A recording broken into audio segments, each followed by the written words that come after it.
اپنے مسائل کو حل کرنے کے لیے سبسکرائب کریں آپ کے مسائل کا حل۔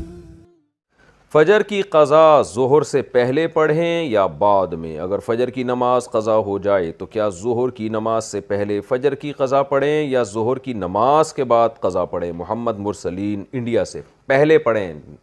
ایک تو فجر قضا کر دی، یہ گناہ، اوپر سے اتنی تاخیر کر رہے ہیں تو گناہ در گناہ ہوگا۔ حدیث میں آتا ہے من نام عن صلاۃ او نسیھا فلیصلیھا اذا ذکرھا فإن ذلک وقتھا۔ صحیح حدیث ہے، آپ صلی اللہ علیہ وسلم نے فرمایا کسی کی آنکھ نہ کھلے نماز میں یا بھول جائے تو جیسے ہی یاد آئے یا جیسے ہی جاگ آئے فوراً نماز پڑھے وہ، اور یہی پھر اس کا وقت ہوگا۔ تو اس میں تاخیر کرنا ٹھیک عمل نہیں ہے، تو ظہر تک بھی ڈیلے نہ کریں اس کو، یہ بھی غلط ہے۔ قضا نمازیں کس طرح پڑھیں؟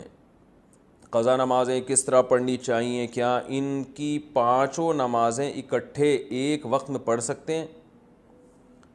وحید اللہ خان کوہاٹ سے۔ جی ہاں، ایک وقت میں، ایک دن میں آپ پڑھ سکتے ہیں، ایک ٹائم پہ بھی پڑھ سکتے ہیں۔ 5 نہیں بلکہ وطر کی قضا بھی واجب ہے، تو وطر ملا کے 6 ہو جائیں گی، تو وہ قضا اکٹھی بھی پڑھ سکتے ہیں۔ اور نیت یہ کرنی ہے کہ میرے ذمے، جیسے فجر آپ پڑھ رہے ہیں تو نیت یہ کریں میرے ذمے فجر کی جتنی نمازیں لازم ہیں ان میں سے میں سب سے پہلی نماز پڑھ رہا ہوں۔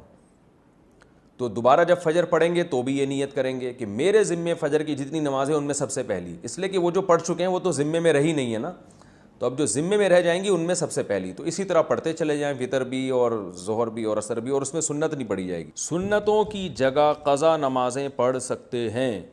کیا عصر اور عشاء کی سنتیں غیر مؤکدہ نہ پڑھیں اور اس کی جگہ قضا نماز پڑھ لیں؟ اس طرح نفل بھی نہ پڑھیں تو کیا یہ صحیح ہے؟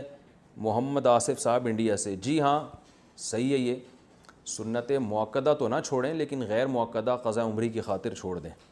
کیا صرف فرض نماز پڑھنا ٹھیک ہے؟ اگر کوئی شخص سنت مؤکدہ اور غیر مؤکدہ اور نوافل چھوڑ کر صرف فرض اور واجب ہی ادا کرتا ہے تو کیا اسے گناہ ہوگا اور آخرت میں حساب ہوگا یا نہیں؟ نیز کیا اس کی قضا کرنی ہوگی؟ دیکھیں، نوافل چھوڑ دیتا ہے یا سنت غیر مؤکدہ چھوڑ دیتا ہے تو کوئی گناہ نہیں ہے، لیکن اگر صرف سنت یعنی فرائض پہ اکتفا کرتا ہے اور سنت مؤکدہ کبھی بھی نہیں پڑھتا تو پھر یہ گناہ گار ہے، کیونکہ سنت مؤکدہ کو ہمیشہ کے لیے ترک کر دینا علماء کہتے ہیں اس میں گناہ کا خطرہ ہے اور یہ شخص قابل ملامت ہے، کیونکہ سنت مؤکدہ یہی ہے جس کی تاکید بہت زیادہ ہے۔ جیسے فجر کی 2 سنتیں آپ صلی اللہ علیہ وسلم ہمیشہ پڑھا کرتے تھے، حتیٰ کہ فجر کی سنتیں سفر میں بھی نہیں چھوڑی آپ صلی اللہ علیہ وسلم نے، تو باقی سنتوں کا بھی جو مؤکدہ ہیں ان کا اہتمام ضروری ہے۔ کبھی کبھار چھوٹ جائیں تو کوئی حرج نہیں ہے اس میں، جیسے سفر میں چھوڑ دیں یا کوئی ایمرجنسی ہے یا بہت زیادہ تھکاوٹ ہے، کبھی کبھار چھوڑنے میں کوئی حرج نہیں ہے۔ فجر کی سنتیں رہ جائیں تو کب پڑھیں؟ کیا ہم فجر کی نماز کے بعد سنت پڑھ سکتے ہیں؟ بعض لوگ بولتے ہیں کہ تم پڑھ سکتے ہو اور بعض لوگ کہتے ہیں کہ نہیں بلکہ طلوع آفتاب کے بعد پڑھ سکتے ہو، اس بارے میں رہنمائی فرمائیں۔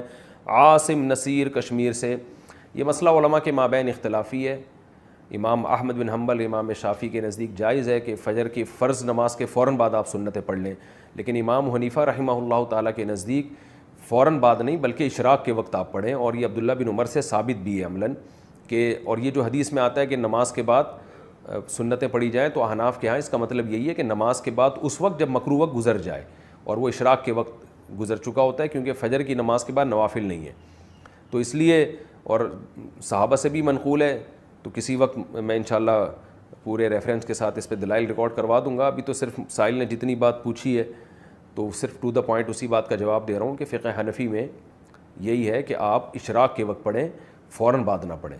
باقی اگر کوئی فجر کے فوراً بعد پڑھ رہا ہے، وہ فقہ حنفی کو فالو نہیں کرتا تو اس کو پڑھنے دیں، اس میں پھڈے بازی والی بات نہیں ہے۔ آپ اس پر عمل کریں کہ ایک مسلک کو فالو کرنا چاہیے، دوسرے پہ طعن و تشنیع نہیں کرنی چاہیے۔ یہ اسلاف کا طریقہ تھا اور یہی طریقہ اس امت میں ایک ایسا طریقہ ہے جس سے امت اختلاف سے بچ سکتی ہے۔ اپنے دلائل دوسرے پر تھوپنا اور یہ کہنا کہ میں صحیح ہوں تم غلط ہو، اس سے امت میں اتحاد پیدا نہیں ہوگا۔ اتحاد اسی سے ہوگا کہ آپ ایک مسلک پہ اگر عمل کر رہے ہیں تو آپ اس پر عمل کریں، دوسرے کو آپ برا بھلا نہ کہیں۔ تو حنفیہ کا اس بارے میں 2 ٹوک اور واضح موقف ہے، اور یہ آثار صحابہ سے بھی ثابت ہے کہ فجر کی آپ کی 2 سنت اگر چھوٹ جائیں تو فوراً بعد نہ پڑھی جائیں بلکہ اشراق کے وقت میں پڑھی جائیں، اور یہ اشراق کے وقت میں پڑھنا افضل ہے، کوئی لازم نہیں ہے، بہتر ہے کہ اس کو پڑھ لیا جائے۔ فجر میں الارم نہیں بجا تو قضا کا گناہ ہوگا۔ اگر کوئی فجر کا وقت ختم ہونے کے 45 منٹ بعد فجر کی نیت سے جاگا اور اٹھ کر موبائل دیکھا کہ الارم کیوں نہیں بجا، پھر وضو کر کے فرض نماز کی قضا کی، کیا اسے بھی قضا کرنے کا گناہ ملے گا یا پھر یہ معاف سمجھا جائے گا؟ عارف شیخ انڈیا سے۔ عارف شیخ صاحب، اگر پورا انتظام اس نے فجر میں اٹھنے کا کیا تھا پھر بھی بیچارے کی آنکھ نہیں کھلی تو پھر کیوں گناہ ملے گا؟ حدیث میں آتا ہے کہ لیس فی النوم التفریط فی الیقظہ، آپ صلی اللہ علیہ وسلم نے فرمایا کہ سوندے میں کوتاہی نہیں ہے۔ کوئی آدمی اگر سو جائے اور آنکھ نہ کھلے، خود آپ صلی اللہ علیہ وسلم کے ساتھ ایسا ہوا صحیح بخاری میں کہ اس کو آپ صلی اللہ علیہ وسلم کی آنکھ نہیں کھلی، کیونکہ حضرت بلال جنہوں نے جگانا تھا ان کی آنکھ نہیں کھلی، تو حضرت بلال کی جب سورج کی کرنیں آپ کے چہرے پر پڑی ہیں تو حضرت بلال کی آنکھ کھلی تو آپ نے سب کو اٹھایا۔ تو پورا انتظام آپ جاگنے کا کر کے سوئے پھر بھی آنکھ نہیں کھلی تو وہ معاف ہے۔ آپ صلی اللہ علیہ وسلم نے فرمایا کہ من نام عن صلاۃ او نسیہا فلیصلیھا اذا ذکرھا، کہ جو آدمی نماز سے سو جائے یا بھول جائے تو جیسی یاد آئے اس وقت پڑھ لے، جیسی جاگ آئے اس وقت پڑھ لے۔